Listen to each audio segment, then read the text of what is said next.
Hello everybody, welcome to a new video. This is Dolphin, and today guys I'm gonna show you, or I'm gonna talk you through how to clear the Dimension Predator in the Ellunia. So this month one gives a really nice wheel rune as well, so you might want to clear this. I've already cleared it and I forgot to record it, but I'm gonna talk you through how I cleared it. It took me 3 tries. On the first try I cleared it. It was a pretty straightforward one, but I had to try a couple of times because I didn't really know how the boss worked. So I'm gonna show you my monsters, the runes I have on them, and I'm gonna talk you through the process. The dungeon per se isn't too hard, although I have some specific units that I use. So probably those units, actually that unit, make it a lot more easy. But overall it wasn't too hard. Once you understand how the final boss works, then you're good to go. You need a little bit of luck, especially in the last life for the boss, but yeah. Okay, so I'm gonna show you what team I use and what runes I have on them, and then we're gonna talk about how the boss works. The boss is not super tanky, but it hits super hard, so make sure you have good tankiness on your units, otherwise you're probably gonna die. I use a fire team. I use Verdehill, obviously. Verdehill standard build. Also, you could build the Verdehill a bit slower, so it goes at the end, like as the last one on your team. I don't even have artifacts, so you definitely can make him tankier.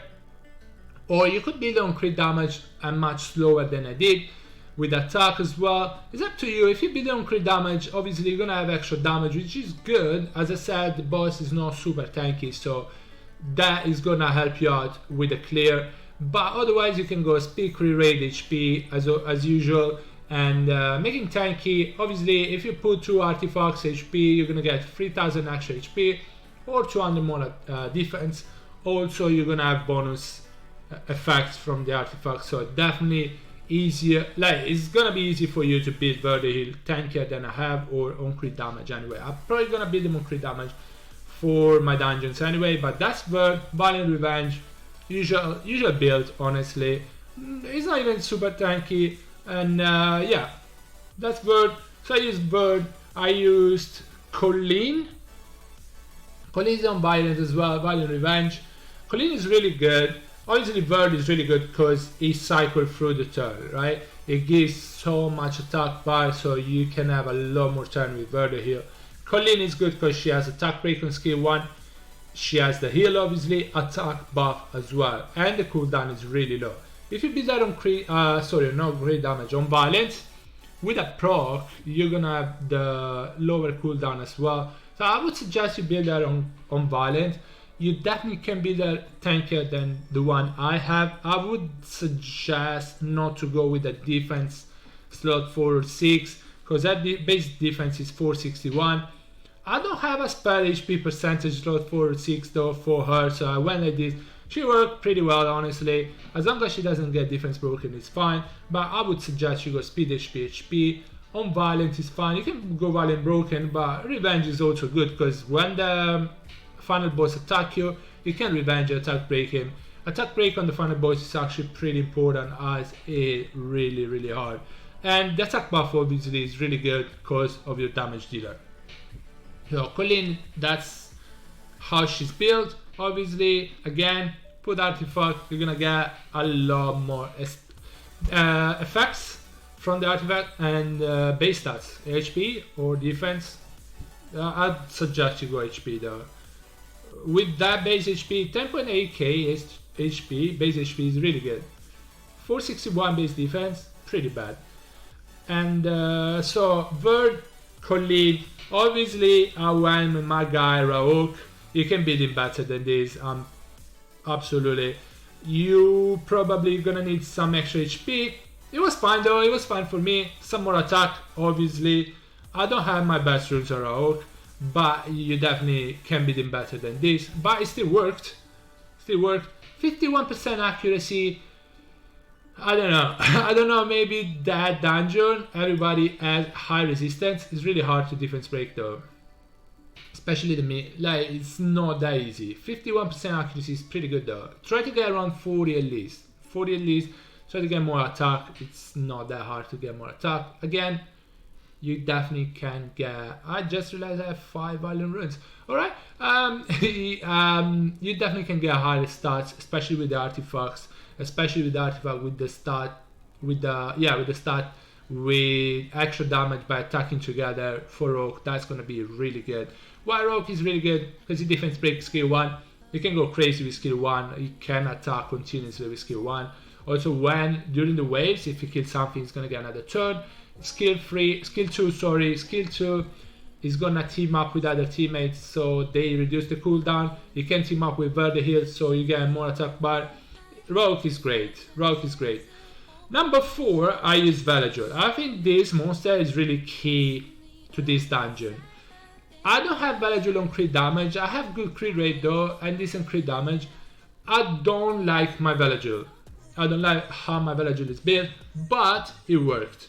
So you definitely can have a better Velador than this. I'm pretty sure about that, super sure about that. You can have Velador on crit damage, obviously it's gonna help you with the damage dealt to the boss. It's gonna do a lot of damage. And you can build it faster as well, you can build it tankier. But yeah, I'm not super happy about my Velador, but it worked like this. Why Velador is really good? Cleanse, AoE, free turn immunity, skill free. With 4 turn cooldown, with free turn immunity though. Really, really good. Skill 2 does a lot of damage, is available every other turn. Skill 1, Strip, is not... You're gonna need some strip, especially for the mid bosses when one of them put the shield on. If you don't strip that shield, it's gonna keep on countering you and it does decent amount of damage. So that strip is gonna help you out. Also in the final boss, if it steals your immunity, you can strip it with skill 1. But Velador overall, if you can build him on crit damage, it's gonna be even better. And it's not gonna be hard to build him on crit damage with the kind of stats I have. So yeah, definitely you can do that on crit damage, but like this, even non on crit damage, it worked pretty well. It worked for me. So Velador, and the last one I used was what is it? Belenus. Isn't this per focus? It's like this. It's not badly run. I don't have artifacts again though, so you can definitely build them like that. Accuracy is 33, it's fine for dungeon. It landed pretty much everything. Why is Belenus good? 2 AoEs, especially for the mid bosses, are really, really good. Skill 3, defense break AoE, attack break AoE is pretty good. Skill 2 is another AoE. Skill 1, decrease attack bar also. When it transforms into beast form, if it gets attacked, it counters and it does more damage. So overall is really good. You're gonna need AoEs for the mid bosses, because you need to kill them both at the same time, otherwise one is going to revive the other and they don't have cooldown on that. They're going to keep on reviving. So make sure you get them both really low and then you AoE with Belenus and kill them. So that's why you have the attack buff from Colleen as well, because you're going to need that for the damage dealer. Belenus is not a must. Obviously I don't have artifacts, so I could have more attack or more HP or more defense or whatever. More accuracy and skill 3 maybe with the artifacts stats. So you definitely can make the same team with better stats and it's gonna work really, really well. And yeah guys, this is the team. Belenus is really good, but yeah, as I was saying, one of my guildies used Zeros as an AoE damage dealer and it worked really well for him. He tried twice and he cleared the second time. I use Belenus. You can use Beliger. Beliger is really good for this. You maybe want Beliger faster than the one I have. A little faster, although if you're using Verde Hill, and you should, it's gonna be fine because you're gonna get attacked by anyway. It's gonna be harder to get stacks on Beliger because you just have Velador and Colleen with the buffs. So it's gonna be hard to get full stack on Beliger often. That's why I didn't use him, but he's a good damage dealer and he's gonna kill the mini bosses anyway. So how did I do the boss? Basically, you obviously clear the waves when you get to the mid bosses. you need to get them low and then finish them off with a AoE, so they die at the same time. Otherwise, as I said, one is going to revive the other. Make sure the shield on one of them is really annoying, on the right one, because if he gets the shield and you attack him, he's going to counter, and it does a lot of damage. Also, at one point, they're going to do a Kamehameha, Dragon Ball style, but it's really important that you put attack break on them, because again, they're going to do a decent amount of damage, and they defense break as well. So put attack break so you can tank them better. But yeah, get them both low, AoE, kill them. Waves is not a problem, kill the waves. When you get to the boss, go straight for the boss. Try to get the defense break with the Rauk or with the Belanus if you're using Belanus, and then try to get him low, try to get him down. Once you get him down, obviously hold on. When the boss starts, the final boss starts, he's gonna move first, he's gonna put dots on your team. Those dots are never gonna go away. So that's why Velajul is really, really good. Then you use skill free on Velajul, so make sure on the last wave, or after the mid bosses, there is another wave. Make sure you keep the immunity, or you can use it, but make sure you then have it available on the last boss, on the final boss, because he's gonna put dots on you, and the dots are not gonna go away unless you cleanse them. Then you cleanse them with Velajul, and then it's downhill after that, at least for the first life of the boss. Then you try to defense break, you cycle your turn with the Verde heal, you take it down, try to get him down really fast, because otherwise if he moves, he's gonna do a decent amount of damage. Try to get the attack break on him, because he's gonna do less damage.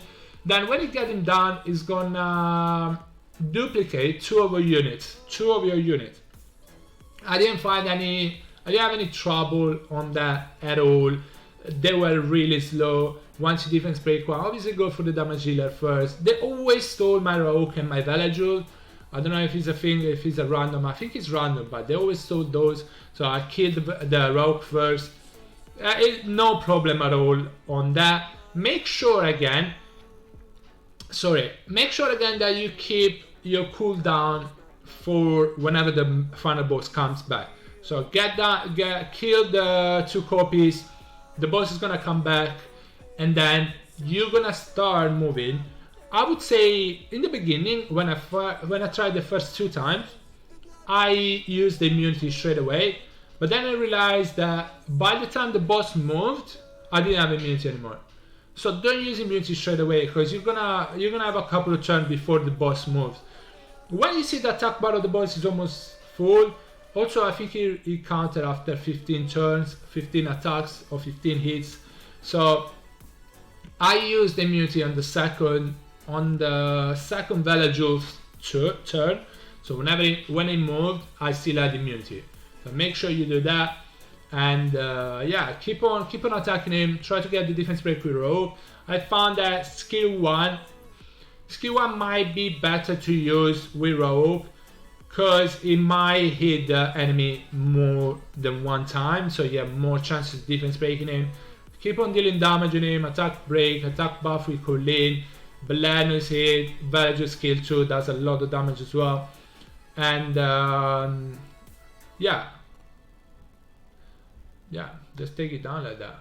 I'm pretty sure it does the copies again. I don't really have a really good recollection of that, but if it does, I think it does. I think he stole it twice, I don't remember. But honestly, besides that, I didn't have much trouble.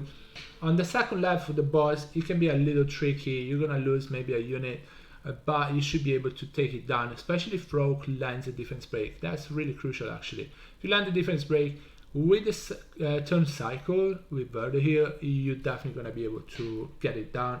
I'm sorry guys, I couldn't show you how I cleared it, but honestly, whenever he sends the copy out, it's not a problem. It's not a problem. So first life for the boss, no problem. Second life of the boss was a bit more tricky. Pretty sure he has a third life actually, but if he has a third life, definitely do the same thing. I don't remember really, Do the same thing though. It's really easy. It's really easy. Yeah, don't use immunity straight away though when it comes back after the minions, after the copy of your units. Don't use the immunity straight away, otherwise by the time it moves you're not gonna have immunity and it's gonna put dots and it's gonna do a lot of damage. So make sure you save the immunity for the second Vagil turn, and so you get even attack bar, and then you're gonna have more turn and more hit. Make sure, guys, to put accuracy on your Raok, otherwise you're gonna have trouble. Yes, Belenus also defense break, but Belenus defense break is on skill 3, and that's available every 4 turn, I'm pretty sure. 4 turns, so it's not gonna be quick to have it again. But yeah, save your skills for whenever the boss is up. Don't use your main skill, your skill 2 or skill 3s on the copies of your monster. Keep them for the boss. And yeah, guys, that is it for the video. I hope it was clear. I hope it helps. But Velajul is pretty much key, guys. Try to use Velajul. And I hope it helped, guys. If you have any questions, let me know in the comment below, so I'll try to make myself more clear if something wasn't clear. And yeah, guys, thank you so much for watching. Hope you enjoyed the video. I hope your rolls go better than my rolls, because the rune I got wasn't the best. Hold on, let me find it like this. Wasn't too bad, but it wasn't the greatest. I guess I can use that on Vigor for siege defense maybe. 12 speed is not bad, you can roll. You can get 5 more with the purple grind. 17 speed. It's not too bad. Anyway, guys, thank you so much for watching again. And see you in the next one. Bye bye everybody, take care, stay safe guys. Bye.